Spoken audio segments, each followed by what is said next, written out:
Oğul gıydı enatan arasından. Kan enatalava. Bir ömür oğul gıydının zahmeti bilen yaşak kesip bäler.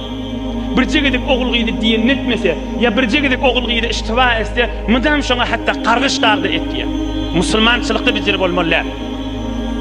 Sen bir adamdan hayır versen, hayrına göz tikmeli, on iştivalarını bilmen şık bolmaly, ya gözeş tikmeli, geçirimli bolmaly. Ya oğul gıydı enatasının barasında da bir görünüp duranlar. Enatası onu eline alıp olul gövredi, sonra dünya gelip iklep ololduptur. Dədesi ya enesi bir jegedik şoňa bir gatanrak keplerini siz maňa şey diýdiňiz diýip onu götürüp bilmänşik bolup ya öýden çykyp gidip ya näçe güller tafylmady. Uly milletden narahatçylyk bolup şu biderek kılıksızlygyň etegini Hudaýyň gaharynyň etegine näki adam wedinanydyr şu. Bu kadar ýakşylyklar görýän näme onu görmeýär, onu agdamýar.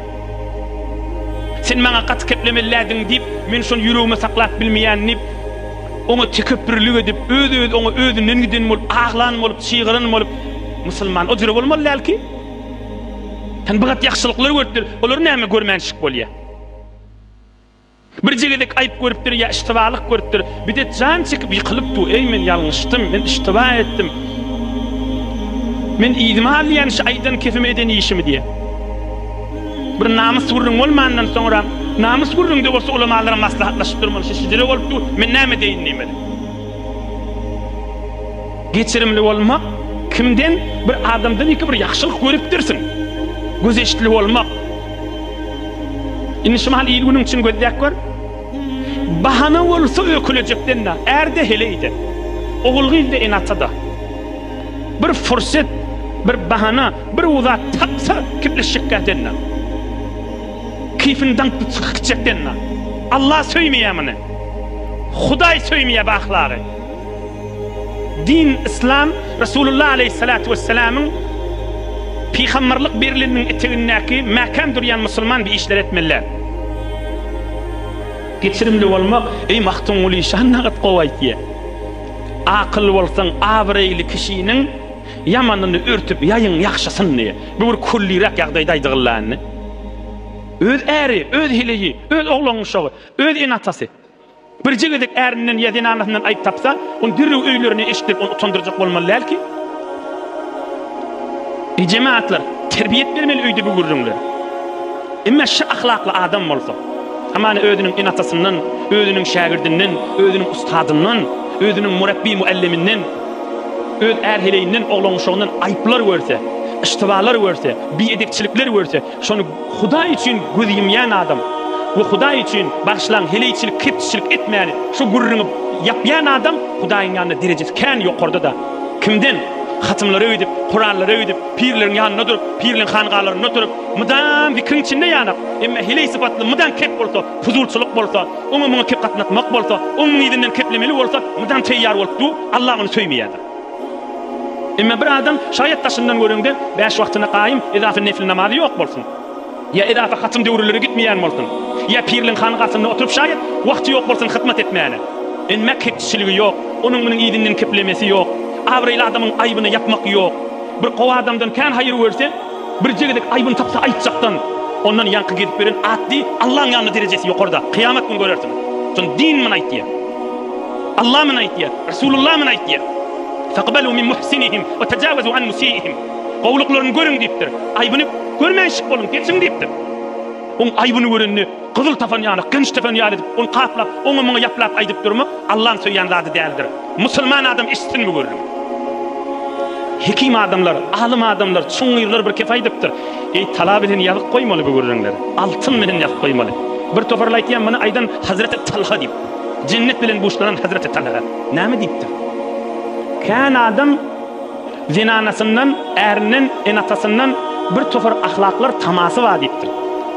Men gelinim şidire bolsa da diye deyiptir.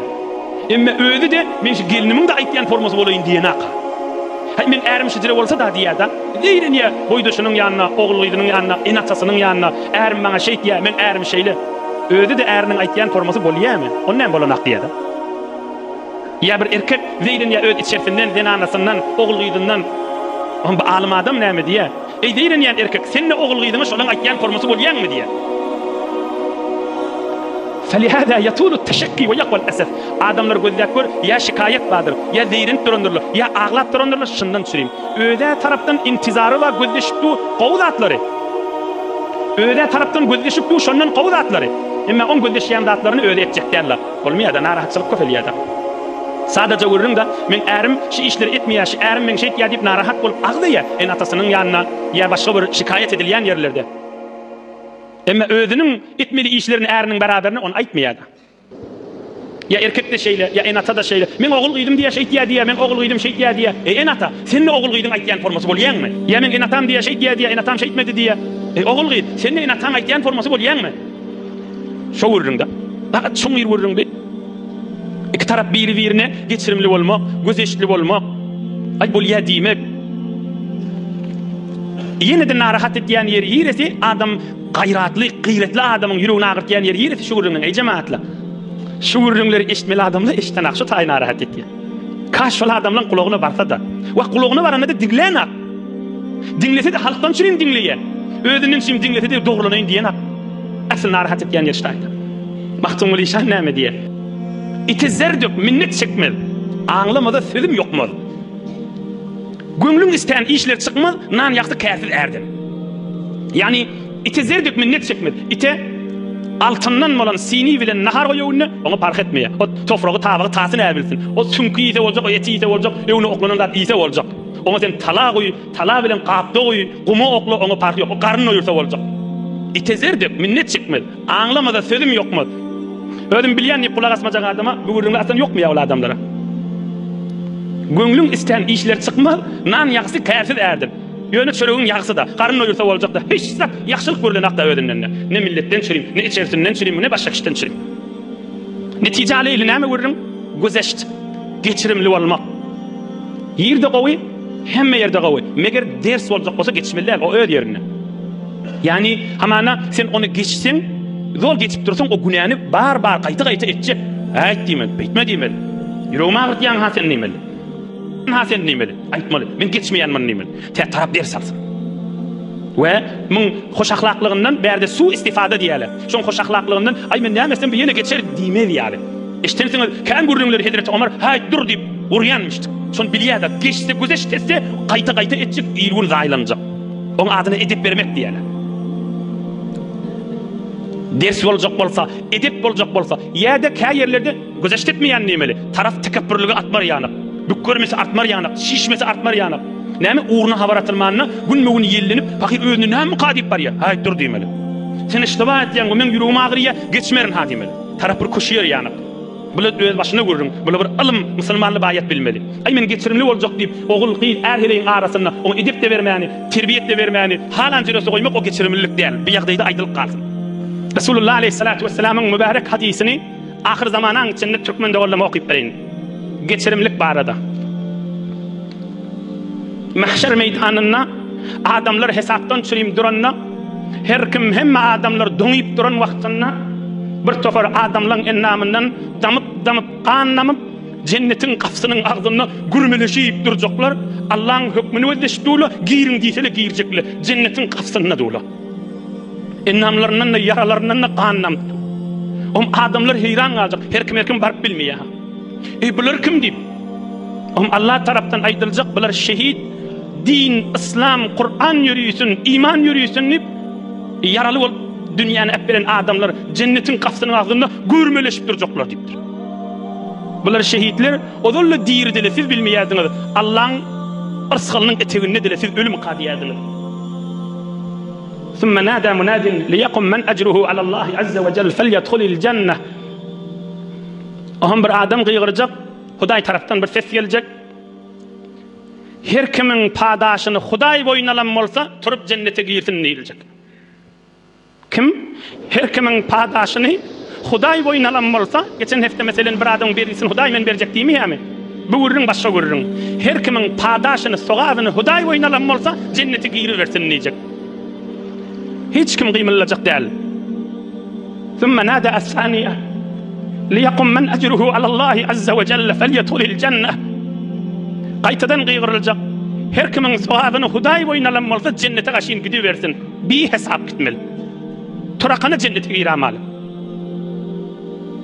Ohum adamlar aýtjak: "Ve men zellezî ecruhu alallahi azze ve celle?" Qala: "El-afûne anin-nas." Ohum aýtjaklar: "Şu Hudaýyň boýnalan adam, Hudaý men özüm şonuň padaşyny berjek diýerler kim?" Ohum Hudaý tarapdan aýdyljak: "Geçirimli, gözeşli adamlar, geçirimli, gözeşli gelirler, geçirimli, gözeşli erler, geçirimli, gözeşli oğul gyzlar, geçirimli, gözeşli enedädeler, geçirimli, gözeşli musulman, azançy, imam, kawm, millet, şunmydam jaýwa geçmäne ýudunyp Hudaý üçin ay geçdim, ay Hudaý Taalaň özi ba, ay Hudaý üçin özüm geçdim, ay Hudaý üçin özüm geçdim diýip dünýeden geçen adamlar. Am adamlar düşünşe kämen aýdylýan o diýip üçüncü gede qiýgyryljak: "Liyakum men ecruhu alallahi azze ve celle felyedhulil cenneh." Hudaý sogaplaryny boýnalan adamlar turup cennete girsin diýip. Faqama kaza ve kaza alfan fadkhaluha bigayri hisab. Kaza fi mecma'iz zawaid lil muhaddis Haythami. Inni gurrun makam bolly niçin müňlerçe adamlar şodurun adamlaryň içine saýlanyp cennete gaşyn kon girjekler. Faqama kaza ve kaza alfan minhum fadkhaluha bigayri hisab. Hesap kitapsyz cennete girjekler. Şumdam gözeşli adam. Qyyn zatdan gözeşli bolmak içinden kan geçiripdi. Ay Allah üçin men geçdim diýip uly derejedäki adamlar bolmasa boljak zat däl. Meselen bir adamdan hakyň soranyň men günäkar bolmaýan ki. Emma biz ol gözeş etipdirdi. O taada Hudaýyň ýanyna boş geçmeýärdi. Femen afa ve aslaha fe ecruhu alallah. Kur'an'da var. Gözeş etseň padaşyň men boýnalýan diýipdir Allah Taala. Ol adamlar bir hesap cennete gaşyn gitjek.